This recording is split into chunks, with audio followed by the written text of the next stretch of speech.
Hello, my name's Chris and welcome back to the Elusive Plants YouTube channel. In this video, I'm going to be showing you how to make a moss pole for your indoor plants.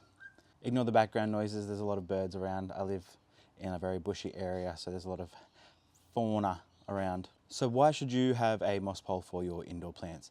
Not all indoor plants obviously need a moss pole, but there's definitely some perks to having your plants on moss poles. Probably the best way to get your plants to get bigger leaves, if that's what you're going for, is to get them to climb up something. And the most common method is a moss pole, simply because it's easy to control how moist the poles get. And the plants are usually more inclined to want to attach to it rather than just like a piece of wood or a wall, for example. And with a moss pole, you can inject nutrients into the moss to feed your plants, whereas wood and walls or brick or anything like that, you can't really feed the plants that way. So there's definitely a massive perk there with moss poles. Another perk is that you can minimize on space. If you're somebody that doesn't have a lot of space in your apartment or in just the space that you're living in, then having your plants on poles is definitely more convenient, because then you can grow them upwards rather than outwards. There's definitely no shortage for tutorial videos on how to make moss poles on YouTube, but in the ones that I've seen, it's really hard to find definitive sort of step-by-step guides on how to exactly make them. I've seen a lot of people use different types of materials. They don't give exact sort of blueprints on how to make them. So hopefully with this guide, I can be a little bit more exact with it. Making moss poles is not necessarily a cheap option when it comes to maintaining your plants and making them prettier, but it's worth it, I think. For example, the wire that you're going to be using is, I think, $90, around $90. I'll put the price of everything up on the screen, as well as links in the description of everything that I use. I think everything is actually from Bunnings, so yeah, it's all in one place if you do choose to go down that road. But so the things that you're going to need are wire cutters, some cable ties, and like a shovel, spade, whatever you want to call it, and obviously some potting mix. You'll also need a pot, which I don't have, so I'll have to get one of them. And probably a plant, if you want to put a plant in the pole as well. And also some moss. So the best one I've found is the Jack Garden Mesh. It's the 90 centimeter tall one, and the squares are 12.7 millimeters squared. Is that squared? I'm not good with numbers, I'm good with plants. Anyway, it's green plastic wrapped, I think.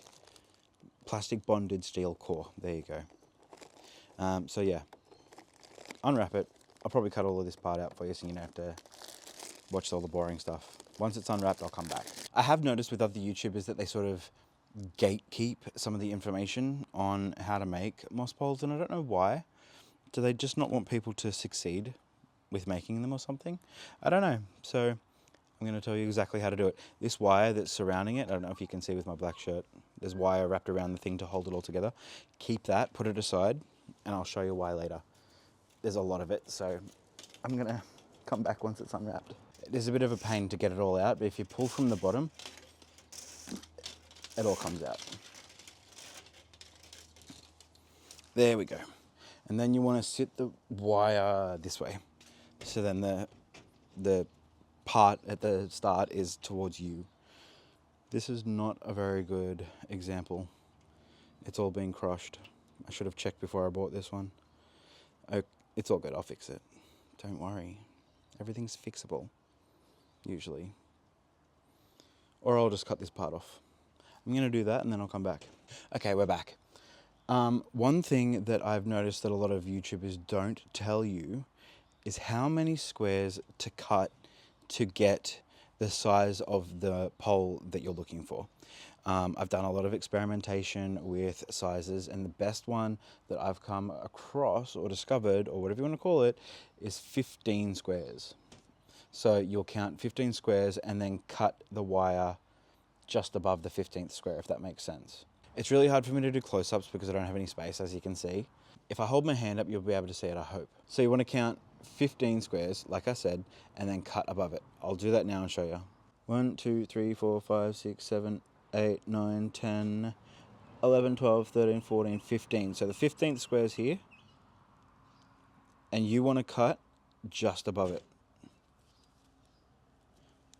And then do that the whole way across. All right, done. I just want to quickly say also, normally it doesn't happen with the first one because like I said, the top was a bit weird and I had to cut it off. But everything going forward, you're going to have these weird sharp bits on the top. So then when that happens, you literally just go across the whole thing and just fold them inwards and it makes it soft. That way it doesn't like stab the plants or your hands because it is quite sharp. So yeah, you just do that the whole way along for future reference when you make more. But we can get rid of this now. This is the part where the pole starts to take shape. This was really beaten up. I'm really disappointed with the quality of this wire. Anyway, let me just double check that it's 15. 1, 2, 3, 4, 5, 6, 7, 8, 9, 10, 11, 12, 13, 14, 15. Perfect. So then you've sort of got to just manipulate it a little bit and start folding it in so that it makes a bit more of a cylindrical shape. Oh, that's not a good noise. Wire on glass. Sometimes you're not going to get like perfect ones just because the wire is easily bendable. So when you're not even around, it can just, like at Bunnings, it was already bent. So when you get to the center of the pole, center of the roll, it's a lot better. So now cable ties. I've got the smallest ones I could find. They're 100mm by 2.5mm. For me, they're perfect. You cut a lot of them. You cut a lot of the zip ties off anyway, so you don't want to go too expensive, too extravagant. If you can get them cheaper, absolutely do that.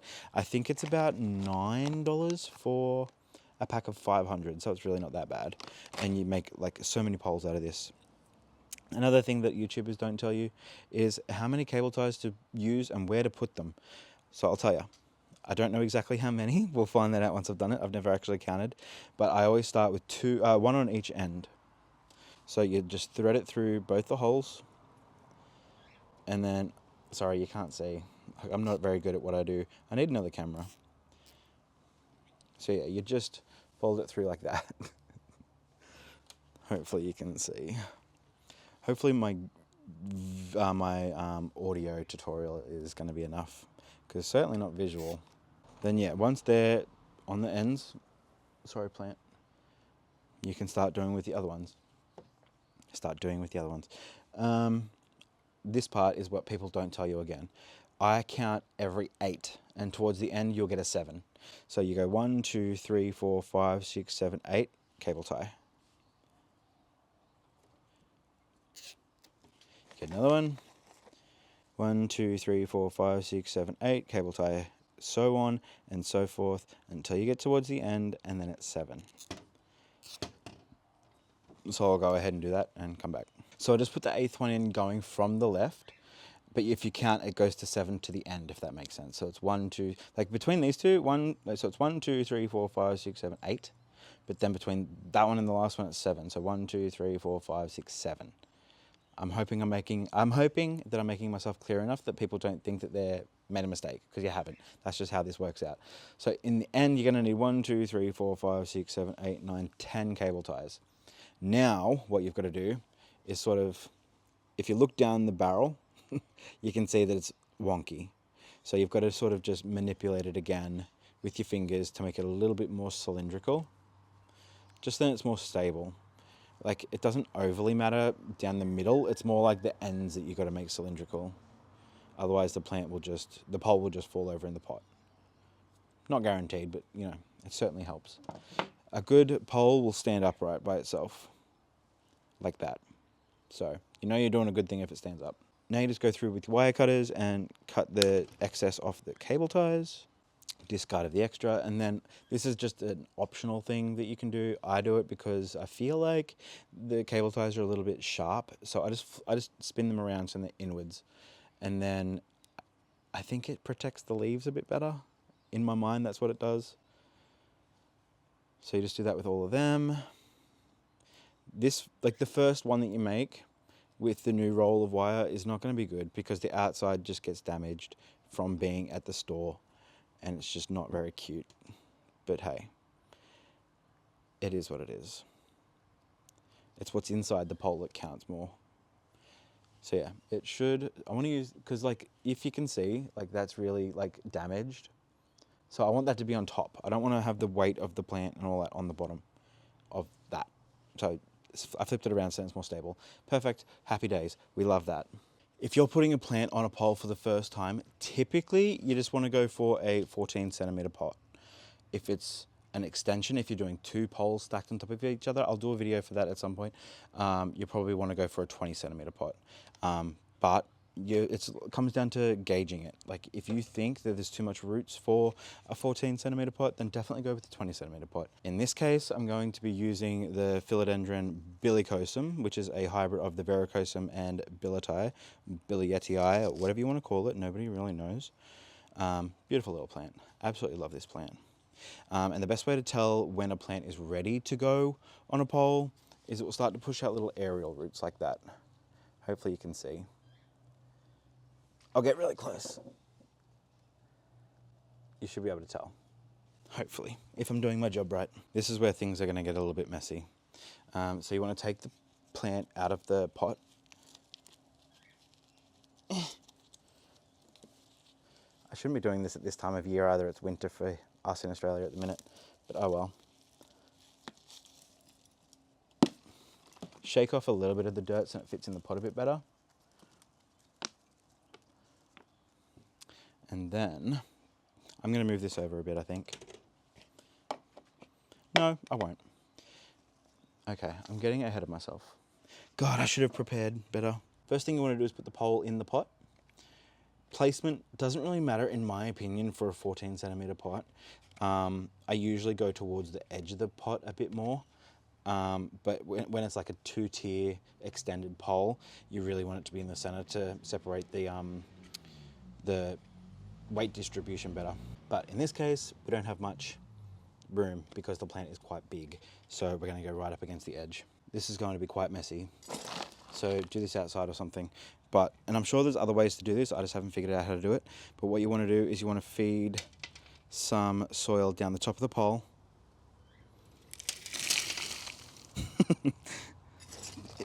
Into the pot. Usually it's not this messy for me. I have a different setup, but for this video it's a bit messy.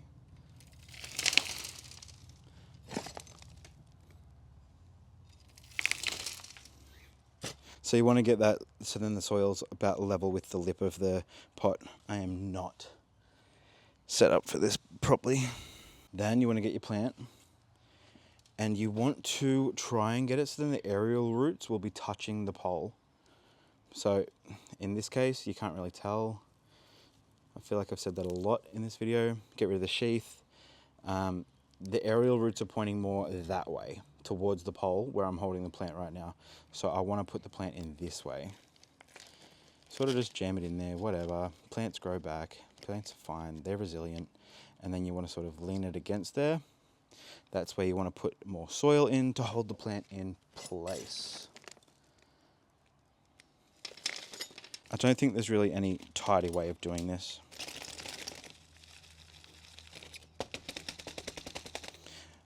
People always say not to tap down your pots because it compresses the mix too much, but like, I don't agree, to be honest. I think it's good to get rid of a lot of the air pockets, not all of them, but like if there's gaping ones, then definitely. See, that's what you don't want. You don't want heaps of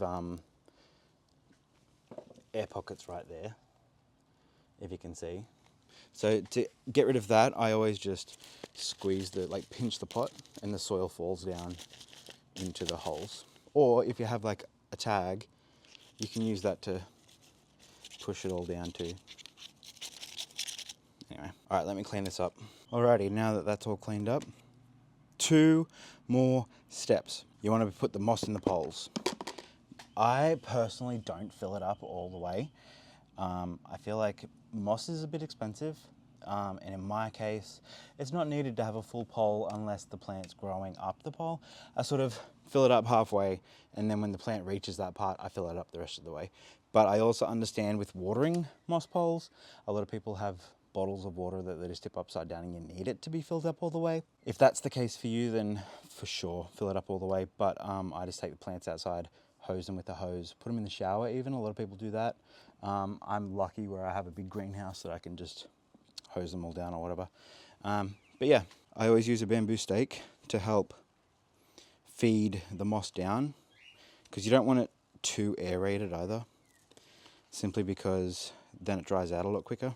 But you don't want it too compact where the roots can't sort of root into it. So I just get the pole, the bamboo stake, compress it down a little bit, get more moss, and do that until you've got enough in there that you're going to be happy with. I recommend half. If you're able to hose down plants or put them in the shower or something, go all the way if you want to do the bottle trick. That's about halfway, give or take. I should also say that the soil mix that you use when you're putting plants on poles is very important, because you don't want a mix that's too water retentive, because the moss pole retains a lot of water and gravity is a real thing and it pulls the water down, therefore keeping the mix very wet for a longer time if you have a lot of things that retain water like peat. That's why people are always saying to use a chunky mix for your aroids, simply because you don't want to kill them by overwatering. My mix is probably, in all honesty, in an indoor setting, is probably too water retentive, but I do have this plant in a greenhouse. It's always above 20 degrees in there. It's always humid. It's just really good conditions in there with airflow. This plant's going to be completely fine. The next step that you want to do is just water down the plant, making sure that the soil is all watered in. The scratching of the rocks on the table is not ideal. Clean off the leaves too, because moss gets all over the leaves. I'm trying not to get myself too wet. That will do. Just sprayed my tripod, but that's fine. That is how you make a moss pole and put your plant on it. I wouldn't be carrying it around from the pole for a long time until it starts to root into the pole, into the pot. Then once that's happened, game on, you can swing this around and nothing's going to happen. If you remember earlier, I told you to keep the wire that was wrapped around the mesh. That's because what you can do with this is get your wire cutters and cut little, maybe 2-inch sections of it. Then you fold it around your finger. This is awful, I'm so sorry. You fold it around your finger and then flick out the edges like that. So then you make like a little, how do you even describe that? And then the benefit of that is you can get them and push them around the aerial root part of the plant and attach it to the pole. So then it won't move and it will root into the pole. Like that. That plant ain't going anywhere now. Well, that's it for this video. I really hope that you found it informative or learned something new. Like I said, moss poles have been around for a goddamn minute now, so it's really hard to find anything new when it comes to plants and things that we do with them. An additional little tip that you can do, I did make a reel for this on Instagram and it kind of went a little bit viral. It got like 80,000 views, which is insane for me anyway, because who even am I? But what you can do is you can wrap Glad wrap or cling wrap or whatever you want to call it around the pole, and it will keep it moist for longer and you don't have to water your plants as often. You don't need to worry about mold. I've been making them with plastic wrapped around for years and I've never once had mold problems. The only thing that you probably will have to do is put little holes in the plastic for the roots to root into, just because they aren't strong enough when they're like baby plants. But in my opinion, if you have plants inside on poles, it is the most beneficial thing to do with your poles, just because it saves you so much time when it comes to watering. Instead of watering once a week, you'll have to water like once a fortnight. It's a great time saver. If you want to check out that reel, I'll put the link for it in the description as well. I'm probably going to make a playlist of moss pole videos. I'll do one on how to like extend it, how to reuse the poles, things like that at some point. But yeah, if you found this video informative, then please give it a thumbs up. Share it with your friends. Say, hey, I just found this really fun, informative video on moss poles that you should watch, and also subscribe to the channel because he seems like a nice person. Thank you. Thanks for watching. I'll see you in the next video. Also, feel free to leave comments down below giving me recommendations for videos that you want to see. I will absolutely do them. Somebody wants me to make a video on bogs for colocasia. Colocasia love being in water and they're bog plants. But I'm waiting until spring to do that because they're outdoor plants and I don't want to make a bog, put a colocasia in it, and then it's just going to die. So I'll definitely be doing that one come spring.